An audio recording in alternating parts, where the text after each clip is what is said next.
Շնորհակալություն, որ արձագանքել եք մեր հրավերին եւ հետաքրքրություն եք ցուցաբերել այսօրվա ասուլիսի նկատմամբ։ Ես տեսակ արդեն մենք ամբողջ ասելիքը, ամբողջ կատարված աշխատանքը 25 թվի նյութերը դրված են ձեր առջև, որպեսզի մենք ավելի շատ ժամանակ ունենանք հարց ու պատասխանի համար, կփորձեմ այդ ամբողջ նյութը դրանից առանձնացնել հիմնական արված աշխատանքները առանցքային եւ որից հետո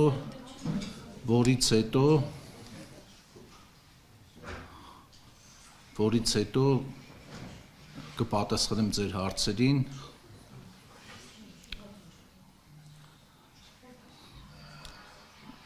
Փորձենք իրար չխանգարենք եւ կառուցողական գնանք առաջ։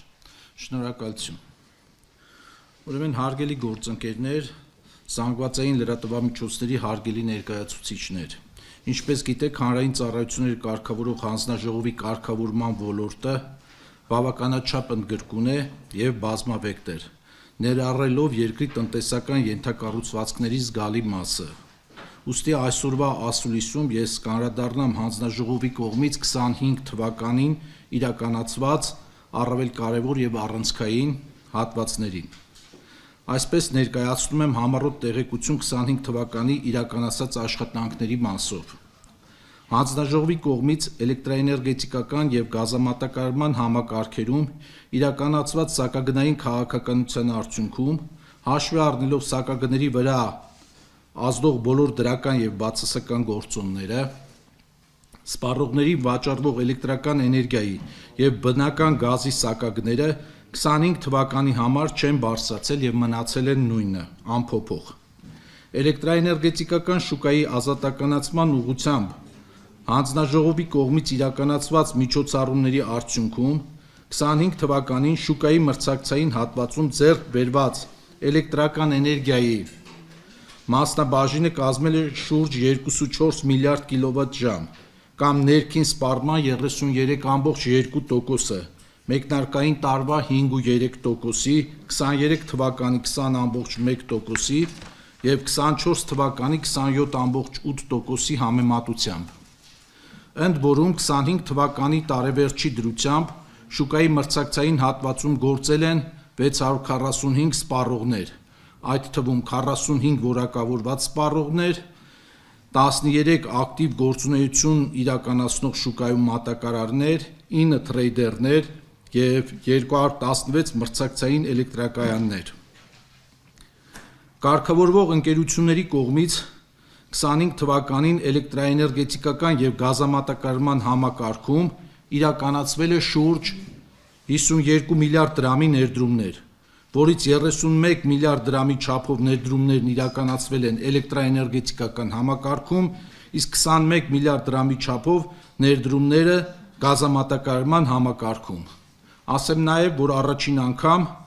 17 միլիարդ դրամի ներդրում է կատարվել ջրամատակարարման համակարգում, որից 5.2 միլիարդ դրամ Veolia ջուրընկերությունն է իրականացնել այդ ծրագրերը եւ 5.5 միլիարդ դրամի չափով ներդրումներ ոլորտում պետք է իրականացնի ջրային կոմիտեն եւ իրականացնում է։ Նշված ներդրումներն ուղղվել են սպառողների սպասարկման որակի ցուցանիշների բարելավմանը, նոր սպառողների սպառման համակարգերի միացմանը, առևտրային հաշվառման համակարգերի կատարելագործմանը, ենթակառուցվածքների վերականգնմանը։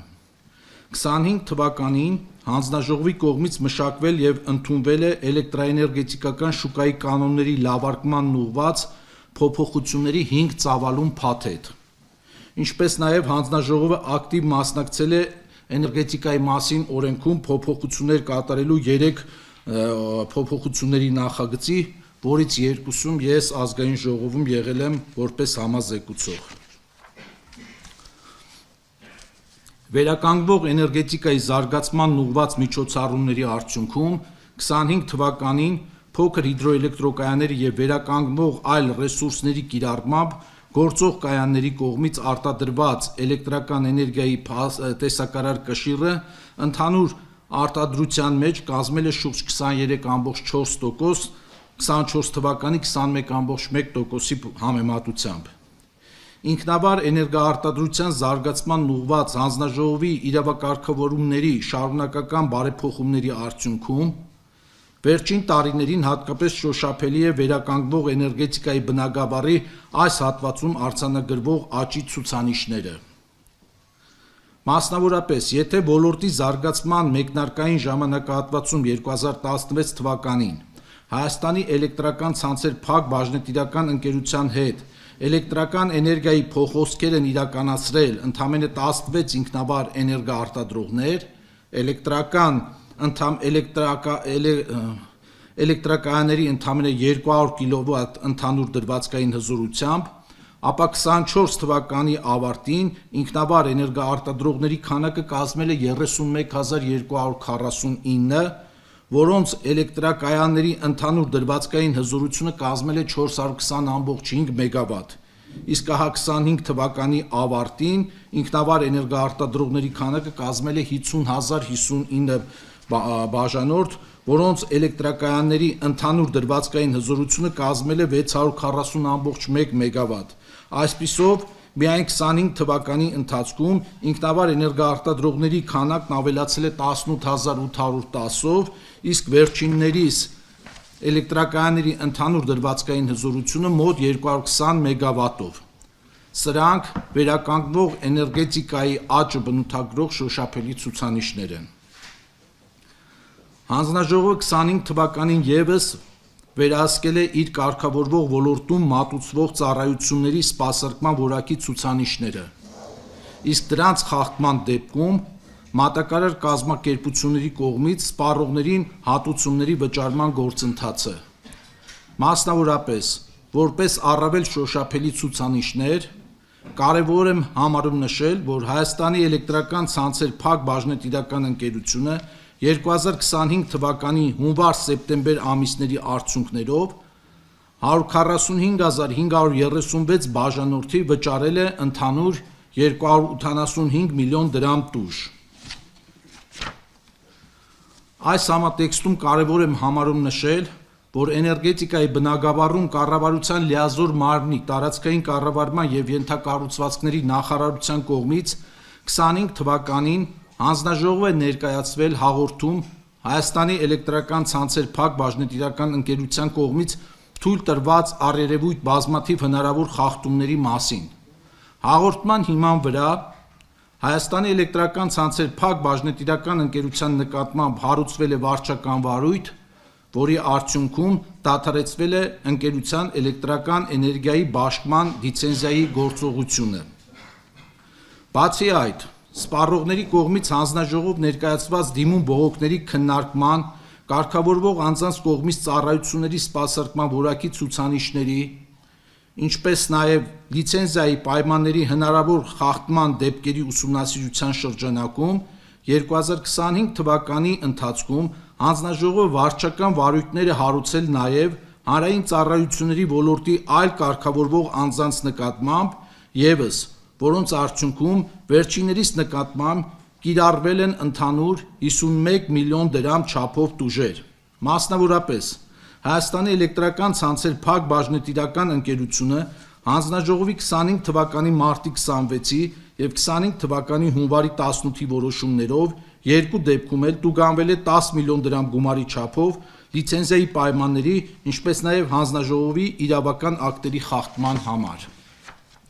Վիոլա ջուր փակ բաժնետիրական ընկերությունը հանձնաժողովի 25 թվականի սեպտեմբերի 30-ի երկու որոշումներով երկու դեպքում էլ տուգանվել է 10 միլիոն դրամ գումարի չափով նախապես հրապարակված ջրամատակարարման գրաֆիկների խախտման,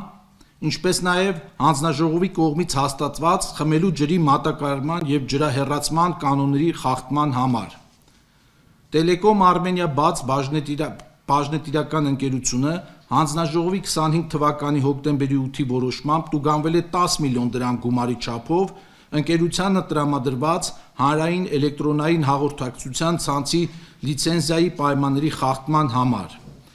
Եվ վերջապես էլեկտրաէներգետիկական համակարգի օպերատոր փակ բաժնետիրական ընկերությունը հանձնաժողովի 25 թվականի մարտի որոշմամբ տուգանվել է 1 միլիոն դրամ գումարի չափով հանձնաժողովի կողմից հաստատված էլեկտրաէներգետիկական շուկայի հաղորդման ցանցային կանոնի խախտման համար։ Ինչպես յուրաքանչյուր տարի 2025 թվականին ևս հանձնաժողովի գործունեության կարևորագույն ուղղություններից է հանդիսացել սպառողների շահերի պաշտպանությանն ուղղված աշխատանքները։ Մասնավորապես 2025 թվականին սպառողների կողմից հանձնաժողով է ներկայացվել 3460 դիմում բողոք, որոնցից 1906-ը գրավոր եւ իսկ 1554-ը գրավոր, որոնց սահմանված կարգով հանձնաժողովի կողմից տրվել է ընթացք։ Ձեզ տրամադրված տեղեկանքի հավելվածում այս դիմում բողոքների մասով կա բացված եւ պարզ երևում է, թե ստացված դիմում բողոքների որ մասն է հանձնաժողովը բավարարել, որ մասն է մասնակի բավարարել, որ մասն է վերահասցեագրվել։ Հաջորդը Վիոլա ջուր փակ բաժնետիրական ընկերության լիցենզիայի պայմաններին համապատասխան 2025 թվականին ճշգրտվել են խմելու ջրի ջրամատակարարման եւ ջրահեռացման ծառայությունների մատուցման բազիսային սակագները, որի արդյունքում 26 թվականի հունվարի 1-ից ուժի մեջ մտած սակագները ևս մնացել են անփոփոխ գործող սակագների մակարդակին։ 2025 թվականին մշակվել է խմելու ջրի մատակարարման եւ ջրահեռացման ծառայությունների մատուցման կանոններում փոփոխությունների նախագիծ, որով նախատեսվում է հստակեցնել պատշաճ ծանուցման ձևերը, ինչպես նաեւ բարելավել ջրային համակարգին միացման գործընթացը, մասնավորապես բազմաբնակարան շենքերի եւ թաղամասերի դեպքում միացման համար դիմող անձ է սահմանվում կառուցապատողը, հստակեցվում է նոր միացման դեպքում մատակարարին ներկայացվելիք փաստաթղթերի ցանկը, գյուղատնտեսական նշանակությամբ հողամասերի մասով ջրային համակարգին միացումը նախատեսվում է տեխնիկական պայմանների տրամադրման կամ միացման պայմանագրի կնքման միջոցով։ Բազմաբնակարան շենքերի եւ թաղամասերի մասով սահմանվում է, որ մինչև 26 թվականի դեկտեմբերի 31-ը պահանջվող ջրաքանակը մատակարարի կողմից կապահովի շենքի ավարտական փուլում։ 2025 թվականի ընթացքում հանձնաժողովի կարգավորման դաշտում գործող ընկերությունները զգալի մուտքեր են ապահովել Հայաստանի Հանրապետության պետական բյուջե, լիցենզիայի տուրքերի, ռադիոհաճախականությունների տրամադրման եւ օգտագործման վճարների, հանձնաժողովի կիրառած տուժերի, ինչպես նաեւ նոր էլեկտրակայանները լիցենզավորելով ամրագրված ժամանակահատվածում չգործարկելու, լիցենզիայի պայմանները չկատարելու կամ ոչ պատշաճ կատարելու համար ներկայացված ֆինանսական երաշխիքներից գանձվող գումարների տեսքով։ Նշված աղբյուրներից Հայաստանի Հանրապետության պետական բյուջե փոխանցվել է շուրջ 13 միլիարդ դրամ, որի հիմնական մասը շուրջ 9.7 միլիարդ դրամը կազմել են ռադիոհաճախականությունների օգտագործման եւ թույլատրելիությունների տրամադրման գծով մուտքերը։ Էլեկտրոնային հաղորդակցության բնագավառի մասով Հայաստանի Հանրապետության տարածքում ամրագրված եւ շարժական կապի ցանցերի զարգացման եւ ենթակառուցվածքների հասանելիության ուղղությամբ կատարված աշխատանքների արդյունքում հանրապետության բոլոր բնակավայրերում հասանելի են շարժական կապի 4G տեխնոլոգիայի ծառայությունները, ընդ որում հանրապետության բնակավայրերի 92.3%-ում կամ 925 բնակավայրում հասանելի է առնվազն 2 օպերատորի փոխադարձ ներթափանցելի շարժական կապի 4G տեխնոլոգիայի ծածկույթը, իսկ ավելի քան 80%-ում կամ 801 բնակավայրում 3 օպերատորի փոխադարձ ներթափանցելի տեխնոլոգիայի ծածկույթը։ Հանրապետության գրեթե բոլոր 48 քաղաքային եւ շուրջ 400 գյուղական բնակավայրերում, որոնք ընդգրկում են բնակչության շուրջ 95%-ը, հասանելի է 5G տեխնոլոգիայի ցանցը, ընդ որում Երևան եւ Գյումրի քաղաքներում 5G ցանցերը հասանելի են բոլոր 3 օպերատորների կողմից։ Հանրապետության բոլոր բնակավայրերում հասանելի են ամրակցված հեռախոսակապի ծառայությունները, 755 բնակավայրում կամ հանրապետության բնակավայրերի 75.3%-ում ամրակցված լայնաշերտ լարային ինտերնետի ծառայությունները իսկ ընդհանուր օգտագործման միջպետական ավտոմոբիլային ճանապարհների ավելի քան 80%-ում հասանելի է բոլոր 3 օպերատորների շարժական կապի 4G տեխնոլոգիայի ծածկույթը։